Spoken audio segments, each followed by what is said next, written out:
আসসালামু আলাইকুম, আপনারা দেখতে পাচ্ছেন শান্ত ইউটিউব চ্যানেল। আজকে আমি আপনাদেরকে দেখাবো কিভাবে ভিআইপি পারচেজ করতে হয়। ওকে, আমার অ্যাকাউন্টটা লগ ইন করে নিই। ওকে, আমার অ্যাকাউন্টটা লগ ইন হয়ে গেছে। আপনারা ভিআইপিতে ক্লিক করবেন। তো আমি 500 টাকার ভিআইপিটা কিনবো। তো 500 টাকার ভিআইপি পেয়ে গেছি। এখন ভিআইপিতে আপডেটে ক্লিক করবো। ওকে, আপডেটে ক্লিক করে দিই।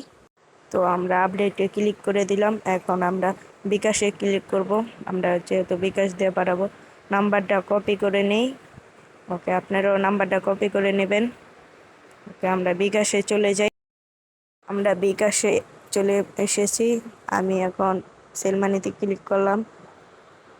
এখন নাম্বারটা কপি করে রেখেছিলাম, আমি পেস্ট করে দিছি। আপনারা কিন্তু 1 টাকা কম দিবেন না, তাহলে আপনাদের ভেরিফাই হবে না। ওকে, আমি 500 টাকা দিয়ে দিচ্ছি। ওকে, এখন পিন নাম্বারটা দিয়ে দিব আমাদের। ওকে, আমার পিন নাম্বার দেওয়া সাকসেসফুল।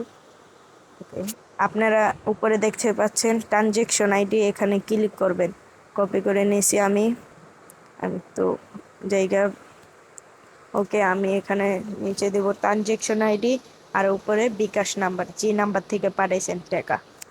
আমি তো দিয়ে দিচ্ছি আমার নাম্বারটা দিয়ে দিলাম। এখন ভেরিফাইতে ক্লিক করলাম। ওকে, নিচে আমরা সাবমিটে ক্লিক করব। সাবমিটে ক্লিক করে দিচ্ছি। ও আমার সাকসেসফুল হয়ে গেছে আমাদের ভিআইপি কেনাটা। ওকে, আমরা ক্রোসি টিপ দিয়ে টাস্ক পূরণ করে দেখাবো। প্রথমে আপনারা দেখছিলেন আমাদের অ্যাকাউন্টে কত টাকা আছে। আমরা আবার দেখাই দিব কি আমাদের অ্যাকাউন্টে ব্যালেন্স কত আছে। গাইস, আপনারা দেখতে পাচ্ছেন আমার অ্যাকাউন্টে 79 টাকা ব্যালেন্স আছে।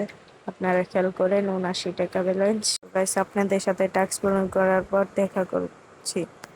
দেখতেই পাচ্ছেন আমার অ্যাকাউন্টে 109 টাকা ব্যালেন্স এসে পড়েছে। আমাদের ভিডিও এতটুকুই। ভিডিওটা ভালো লাগলে চ্যানেলটা সাবস্ক্রাইব করে দেবেন এবং লাইক কমেন্ট শেয়ার করবেন। আপনারা যদি আমার রেফার লিঙ্ক দিয়ে অ্যাকাউন্ট খুলতে চান, আমার কমেন্ট বক্সে আমার রেফার লিঙ্ক থাকবে।